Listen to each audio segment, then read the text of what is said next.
வணக்கம் அன்பர்களே, இது பிரபஞ்சத்தின் குரல் பகுதியில இன்னைக்கு நம்ம என்ன பார்க்க போறோம் வாங்க. நமக்கு மட்டும் ஏன் இவ்ளோ கஷ்டம், நமக்கு ஏன் கஷ்டமா வருது அப்படின்னு நினைக்கிறீங்களா? சொல்றேன் கேளுங்க. அதாவது ஒரு குழந்தைய நடக்க விட்டு நடக்க பழக்கி அதனுடைய வாழ்க்கையில முன்னேற காரணமா இருக்கிறது அம்மா.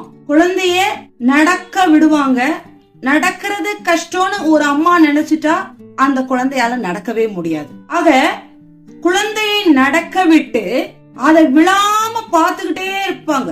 அதுதான் அம்மாவுடைய கடமை. அம்மா என்ன பண்ணுவாங்க, குழந்தைய நடக்க விட்டு அந்த குழந்தை விழுந்துராம பாத்துக்கிட்டே இருப்பாங்க. விழப்போனா பிடிச்சிருவாங்க, விழ விட மாட்டாங்க. அதே மாதிரிதான் இந்த பிரபஞ்சம் நம்மள நடக்க பழக்கு. நடக்கும் போது இடிச்சுக்கிறோம், விழறோம். இது எல்லாமே நம்மளுடைய பிரச்சனைகளா நம்ம பாக்குறோம். ஆனா எந்த ஒரு துன்பத்திலையும் சிக்கிக்காம நம்மள கண்காணிச்சுட்டே இருக்கிறது தான் பிரபஞ்சம் செய்கிற மிகப்பெரிய உதவி.